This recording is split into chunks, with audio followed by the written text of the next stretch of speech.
আমাদের কুমিল্লা দিয়া যদি কেউ থাকে এ সম্মানের ব্যক্তি আজ মার্কেটের ভিতরে, মনে করবো সে 3 নম্বরে থাকবে, বুঝছেন? 3 নম্বরে রহমতুল্লাহ। ওরে আল্লাহ রে, ও মা, কি অবস্থা সবার আছেন নিবালা? আর কথা তো কোনোভাবে গায়েটাই লাগে না, কিন্তু জামা কাপড় ঠিকই গায়ে লাগে। আসলে আজকের কিছু কথা কইম, মনের গভীর থেকে কইয়াম, সব আবেগ দিয়া কইয়াম আর কি, যেটা বাস্তব এটা কইয়াম, ভাড়া কাল্পনিক থেকে নিয়ে কোনো কথা কই না। আমার জীবনে ঘটে যাওয়া, আমার সাথে ঘটে যাওয়া ঘটনাটি কইয়াম। ফবার জীবনটা কি জানেন? ফবার জীবন মানে কি? কমেন্ট করে জানাইন তো আপনাদের কাছে কি মনে হয় ফবার জীবনটা কি? ফবার জীবনটা কি জানেন? একটা জেলখানা আমরা মনে করি। আপনি কি মনে করেন জানাবেন। আমি মনে করি জেলখানা। আচ্ছা, এখন প্রবাস নিয়ে কথা বলবো, যে প্রবাসের মাটিতে কাদেরকে কাছে পাইলে আপনার উপকার হবে, কাদেরকে কাছে পাইলে আপনার ক্ষতি হবে, সেই কথাগুলোই বলবো। 2-3টা মানুষকে নিয়ে কথা বলবো। সর্বপ্রথম বলবো যে নিজের বাবা ভাইদেরকে নিয়ে বলি। যদি আপনার কোয়ালটা স্বর্ণের হয় বা আপনার কপালটা যদি ভালো হয়, তাহলে প্রবাসের মাটিতে বাপ আর ভাইয়ের থেকে কিছু আশা করতে পারবেন। আর না হয় ছেড়ে দিয়েন তাদের থেকে কিছু পাওয়ার আশাটা। আমি বর্তমানে যেখানে থাকি আজিজিয়া, এটা হচ্ছে সবজি মার্কেট, ক্ষুদ্র মার্কেট বলা হয় আর কি। তো সেখানে বাপকে ছেলেকে সেটা বোঝা মুশকিল, ভাই তো দূরের কথা। বাপে ছেলেকে সাইড দেয় না, ছেলে বাপকে সাইড দেয় না, শুধুমাত্র টাকার জন্য, বুঝছেন? এই একটা জিনিস। তো আরেকটা কথা কি জানেন? এখন যদি বলে আপনার আত্মীয় স্বজন, খালা খালু চাচা চাচি চাচা তো ভাই এই নকর, বললাম না, বাপে ছেলের সাইড দেয় না, ছেলে বাপের সাইড দেয় না। আর সেখানে আপনি কেমনে আশা করতেছেন চাচতো ভাই মামতো ভাই চাচা খালা খালু ফুফা তারা সাইড দিবে? কোফাল ভালো হইতে হবে, কোফালটা স্বর্ণের হইতে হইব, তাহলে তাদের কাছ থেকে আপনি কিছু একটা আশা করতে পারেন, ঠিক আছে? আর প্রবাসের মাটিতে আপনি আপনদের কাছ থেকে কিছু আশা করিয়েন না। ফর যে মানুষগুলো আছে না, তাদের থেকে আশা করতে পারেন। যেমন আমি করতেছি, আমি তাদেরকে পাইতেছি, তারা কিন্তু আমার বংশের কেউ না, আমার রক্তের কেউ না, কিন্তু তারা আমার বড় ভাই।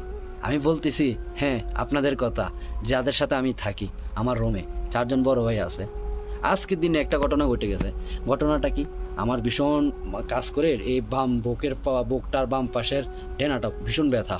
তো শুয়েছিলাম, ঘুমাইতেছিলাম, ডিউটিতে যাই না, তারা সবাই গেছে। তারা মনে করছে আমি তো রুম থেকে সবাই আগে বাইরে লাইট বন্ধ থাকে, ওখানে চলে গেছে। পরে বড় ভাইয়া একজন যাইয়া দেখে আমি যাই নাই কাজে। বড় ভাইয়া কিন্তু আমাকে সেখানে কাজে দিছে। তারা তো একটা আত্মসম্মান আছে, তারা একটা কথার একটা জোর আছে। তো আমাদের কুমিল্লা দিয়া যদি কেউ থাকে এ সম্মানের ব্যক্তি আজ মার্কেটের ভিতরে, মনে করবো সে 3 নম্বরে থাকবে, বুঝছেন? 3 নম্বরে আছে এই মার্কেটটার ভিতরে। তো ভাইয়া আমারে কল দিছে, কিরে যাই তুই কই ডিউটিতে আসলি না? কইলাম যে ভাই শরীর খারাপ, আসবো না।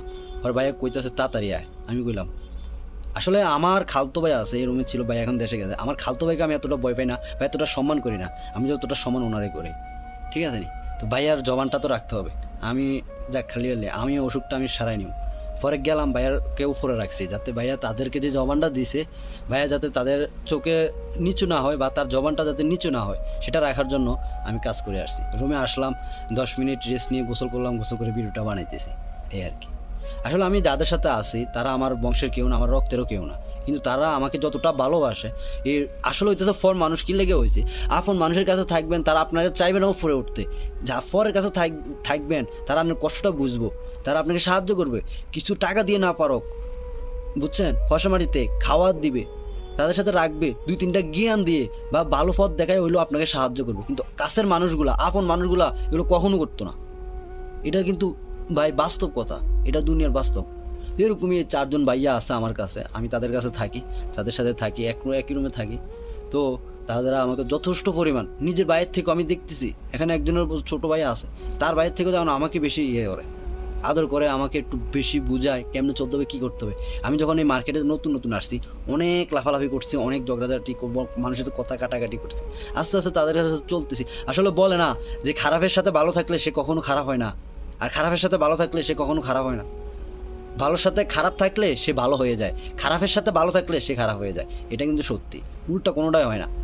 খারাপের সাথে থাকবেন আপনি, খারাপ হয়ে যাবে, ভালোর সাথে থাকবেন, ভালো হয়ে যাবেন। আমি তাদের সাথে চলতেছি, তারা কীভাবে চলে, মানুষের সাথে কীভাবে আচার ব্যবহার করে, সেগুলো দেখতেছি, দেখে তাদের কাছ থেকে শিখতেছি আমি। এখন আমি করতেছি, চলতেছি। আশা করি আমার ভাই আমাকে বিশ্বাস করে তার মর্যাদাটা রাখার জন্য আমাকে তার সিটের উপরে দিয়ে এই 4 জন ভাইয়ের সাথে আমাকে রেখে গেছে তাদের রুমে।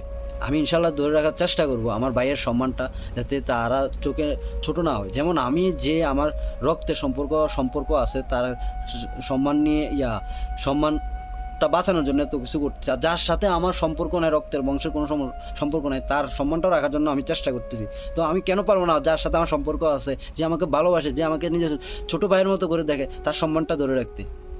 অবশ্যই পারবো।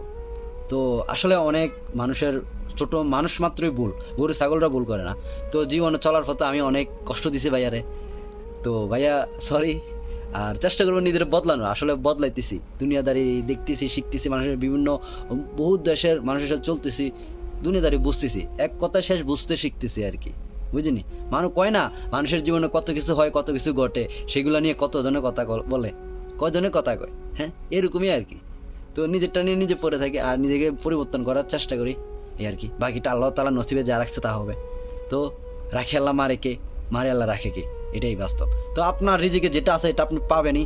এক বিন্দু সরিষার দানাও আপনার থেকে আল্লাহ তাআলা আপনাকে রিজিকে যেটা রাখছে সেটা আপনি পাবেন, এক বিন্দু বাইরে থাকবে না, আপনি পাবেনই। তো চেষ্টা চালিয়ে যান, লক্ষ্যের দিকে এগিয়ে যান, লক্ষ্যকে স্থির করুন, লক্ষ্যের দিকে এগিয়ে যান। আর নিজেকে শক্ত রাখতে হবে, অটুট রাখতে হবে নিজের লক্ষ্যের দিকে, স্বপ্ন পূরণের দিকে। ভেঙে পড়া যাবে না, থেমে যাওয়া যাবে না। যেখানে অন্ধকার আছে সেখানে আলো আছে, ঠিক আছে? তো আলোকে কাটিয়ে, অন্ধকারকে কাটিয়ে আলো আসবে অবশ্যই আমাদের জীবনে। তো সবাই লড়ে যাব, হেরে যাব না ইনশাল্লাহ। দেখা হবে আবারও অন্য কোনো দিন, অন্য কোনো ভিডিওতে। আসসালামু আলাইকুম ওয়া রাহমাতুল্লাহ।